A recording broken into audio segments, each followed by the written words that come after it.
최신 경제 소식을 빠르고 친절하게 전해드립니다. 스타트 경제, 오늘은 허준영 서강대학교 경제학부 교수와 함께하겠습니다. 교수님 어서 오십시오. 네, 어서 오십시오. 지금 삼성전자 파업 이야기부터 해보겠는데 어제부터 지금 사흘간의 총파업이 시작이 됐잖아요. 창사 이래 이제 55년 만에 첫 파업인데 지금 이 파업 규모가 좀 어느 정도인지 궁금하거든요. 이게 전체 삼성전자 직원 수가 한 12만 5천 명 정도 되고요. 예. 이 중에 전국 삼성전자 노동조합, 줄여서 전삼노라고 하는 이번 파업에 주체가 된 그 노동조합의 조합원 수가 한 3만 명 정도 됩니다. 그러니까 예. 전체 한 4분의 1 정도 되고요. 이 중에 파업 참여 의사를 밝힌 분이 한 6,500분 정도 되시고 그 중에 예. 실제로 파업에 참여하신 분이 노동조합 추산으로 한 5,200명 되고 있습니다. 네. 근데 이 부분들이 이제 반도체 설비 제조 개발 직군이라고 해서 저희가 생각하는 그 반도체 라인 위에서 일하시는 분들이시거든요. 네, 그런 이슈가 좀 지금 있습니다. 네, 네. 뭐 잠시 후에 반도체 실적 이야기를 나눠보겠습니다만 모처럼 지금 삼성전자가 반도체 훈풍을 맞았어요. 그런데 예상치 못한 복병을 만난 모습입니다. 이 노조 측의 주장대로 실제 생산 차질이 빚어진 건가요? 그러니까 실제로 전삼노에서는 파업의 목적이 생산 차질이다라고 명시적으로 밝히고 있고 생산 차질 좀 주겠다. 저희가 그 6월달에 그 징검다리 연휴, 현충일 연휴 끼었을 때 하루 연가 투쟁 나섰던 적이 있는데 네. 예. 그때는 사실은 실제적으로 생산 차질이 있지는 않았었습니다. 근데 이번에는 생산 차질을 명시적으로 목적으로 하고 파업을 하고 있고요. 사실은 회사 측에서는 지금 생산 차질이 없도록 뭐 대체 인력도 준비하고 한다고는 합니다만 제가 예. 아까 말씀드린 대로 실제로 이 라인에 들어가시는 분들이 뭐 예를 들어서 저희가 라인이 항상 정상적으로 도는 건 아니고 중간에 돌발 상황 같은 것들이 생겼을 때 사실은 그것을 해결하는 역할도 많이 해주시고 계신데 예. 네. 그 부분들에 대해서 사실 이분들이 지금 파업에 들어간 부분이 있기 때문에 아무래도 이런 부분들에 있어서 생산 체질이 좀 발생할 수밖에 없을 가능성이 있고요. 실제로 노조에서는 지금 8일, 9일, 10일 사흘간 투쟁을 하고 파업을 하고 이렇게 그 요구 조건이 받아들여지지 않았을 때는 15일부터 2차 파업을 하는데 이 예. 2차 파업은 사실은 기한이 좀 길어질 가능성도 있습니다. 네. 그렇게 봤을 때는 파업이 장기화되면서 이렇게 돌발 상황에 대응하기 힘들어지는 부분, 라인에 문제가 생기는 부분들에 있어서 생산 차질이 발생할 가능성 있을 것 같습니다. 네, 뭐 단기적인 파업에 대해서는 대응이 가능하다고 뭐 싶지만 무기한 파업이 이루어지면은 좀 삼성전자 측에서도 손실이 발생할 것 같은데 결국에는 지금 차측이 이 노조 측의 요구안을 받아들이지 않을 경우 이루어지는 거잖아요. 좀 어떤 협상이 타결될 지점이 없을까요? 그러니까 이미 중앙노동위원회라는 곳에 가서 예. 이제 사후 조정 과정, 그러니까 파업을 하겠다 미리 조정을 하고 그러면 안 되면 파업을 하겠다라고 하고 사후로 한 번 더 조정을 하는 과정이 있습니다. 정부의 중재 하에요. 예. 근데 그 과정에서도 지금 협상이 이루어지지가 않았거든요. 이런 부분에서 그러니까 이 얘기는 무슨 얘기냐라고 생각해 보시면 미리 사측의 요구 사항과 노조 측의 요구 사항이 한번 서로 교류가 있었던 상황에서 그것이 맞지 예. 않은 것이 한번 있었다라고 생각을 하시면 될 것 같고요. 대표적으로 임금을 어느 정도 인상할지, 성과급을 어떻게 지급할지, 그리고 유급휴가를 며칠을 사용할 수 있을지 이런 것들에 대해서 이견이 아직 있는 것 같습니다.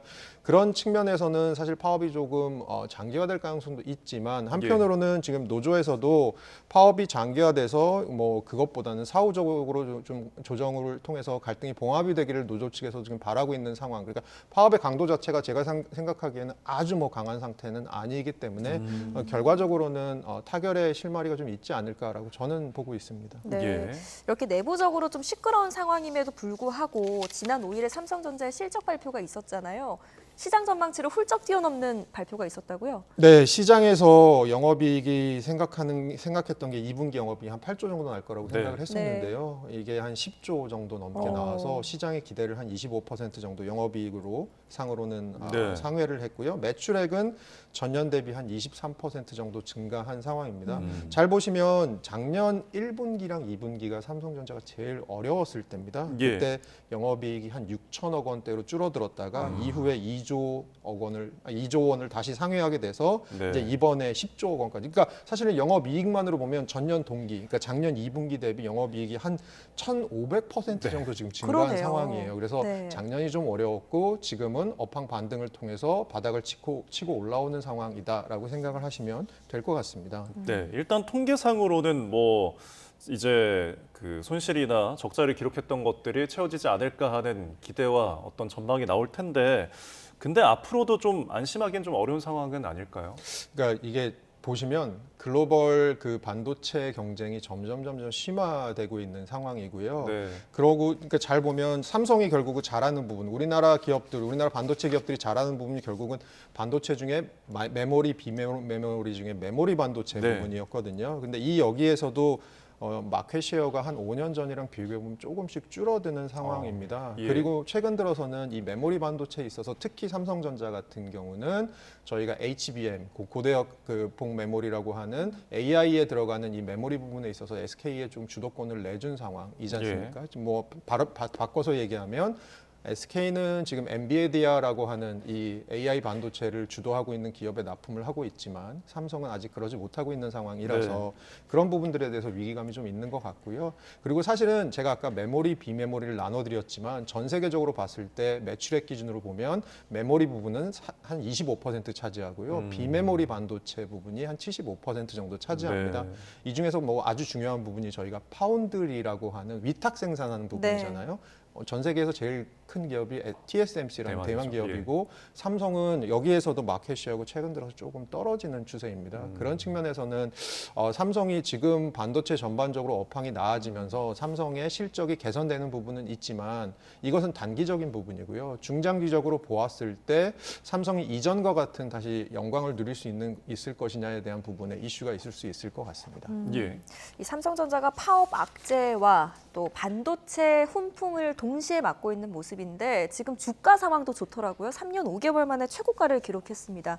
뭐 9만 전자, 10만 전자, 더 높게는 12만 전자까지 얘기가 나오고 있더라고요. 네, 지금 보니까 주가가 뭐 8만 원대 후반까지 다시 올라갔고요. 네. 뭐 아까 말씀드린 대로 결국은 실적이 굉장히 좋았다. 근데 이 실적이 좋았다는 부분에 있어서 시장에서는 또 좋게 보는 부분이 하나 있더라고요. 그게 뭐냐면 네. HBM에 본격적으로 판에 못 들어갔는데도 실적이 이 정도 나왔으면 지금 삼성전자가 엔비디아의 퀄 테스트라는 걸 합니다. 그게 뭐냐면 이 퀄 테스트를 통과해야지만 우리 엔비디아에 납품을 할 수 있어라는 퀄 테스트를 삼성전자가 받고 있고 시장에서 지금 기대는 한 3분기쯤에는 이 퀄 테스트 통과가 돼서 본격적으로 HBM 반도체의 훈풍에 올라탈 수 있을 것이다라고 보면 사실은 추가적인 상승 여력이 있다라고 보는 편인 것 같고요. 최근에 우리나라 그 증권사 리서치 센터에서 한 15개 정도 평균을 내보니까 목표 주가가 평균적으로 한 11만 원, 한 11만 원 좀 상회하는 그 정도 주가로 잡고 있는 것 같습니다. 그 얘기는 결국은 무엇을 우리가 좀 봐야 될 부분이냐라고 보면 반도체 업황이 나아지는 부분도 있지만 결국 삼성 자체만 봤을 때는 결국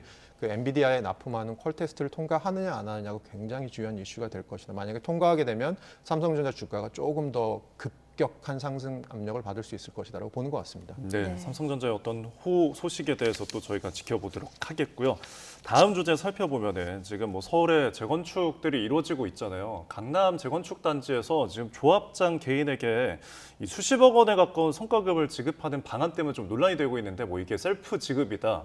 스스로 본인에게 성과급을 준다라는 비판이거든요. 어떤 일인가요? 그러니까 이제 조합장이라고 하는 직책이 있고 사실 이게 재건축의 전반적인 플래닝을 다 하는 그런 직책인데 사실 그 조합장이라는 직책이 뭐 월급도 나오고 월급도 나오고 뭐 상여금도 나오고 다 합니다. 거기다가 성과급을 스스로 이제 결정을 해서 지급하려고 하는데 이게 뭐냐 하면 최근에 그 반포의 한 재건축 단지에서 사업이익이 조합추산입니다. 그러니까 조합추산으로 본인들이 추산하기에는 5,800억 원 정도 난 사업이익이 있다. 여기에 대해서 1% 정도의 성과급을 가져가겠다라고 해서 한 58억 원 정도 성과급을 책정한 것이 최근 들어서 문제가 되고 있고요.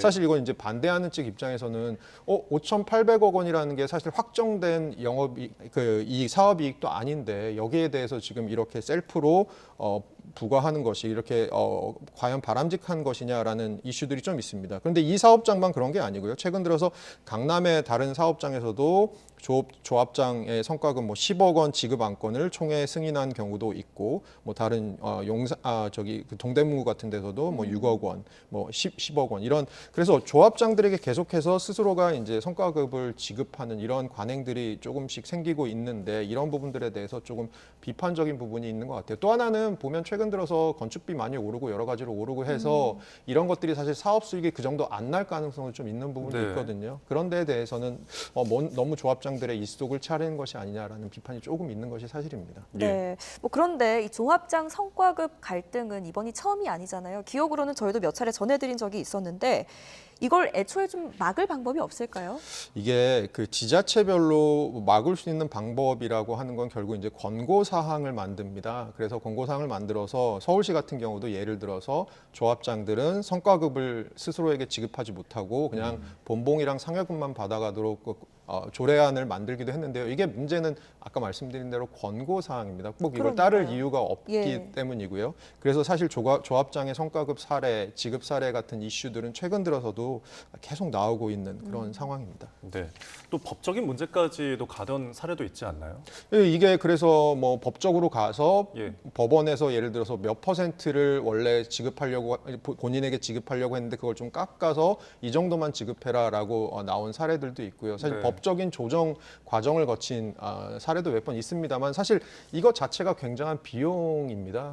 비용이기 때문에 사실은 이런 것들을 어떻게 조금 저희 제도적으로 좀 안착시킬 수 있는 방법이 있는지에 대한 고민은 좀 필요할 것으로 보입니다. 네, 네. 사회적인 좀 협의가 필요해 보입니다. 자, 마지막으로 이제 뉴욕 증시 살펴보겠는데 이번 주에도 나스닥, S&P 500 순풍이 불고 있네요. 네, 그렇습니다. 나스닥, S&P 500 두 지수 모두 상승을 했고요. 예. 특히 조금 눈여겨볼 부분이 이제 애플 계속해서 상승을 해서 마이크로소프트는 약간 떨어졌거든요. 그래서 애플이 다시 시가총액 1위를 한 25일 만에 탈환했다. 요즘 보면 이 무슨 새 기업이 경쟁하는 것 같습니다. 네. 애플이 했다가 마이크로소프트가 했다가 그랬다가 또 엔비디아가 했다가 이렇게 경쟁을 하는데 이번에는 애플이 단기적인 상승 탄력을 좀 받았고요. 아무래도 지난달 10일에 있었던 14세계 개발자 회의에서 애플이 저희 사실 핸드폰 많이 쓰고 있는데 예. 거기다가 어떻게 본인들의 AI를 이식할지에 대한 플랜을 이제 밝히면서 사실은 온디바이스 AI라고 하는 이제는 AI 데이터 센터 갈 필요 없이 핸드폰 안에서 해결되는 거 아니야? 여기에 대한 기대감과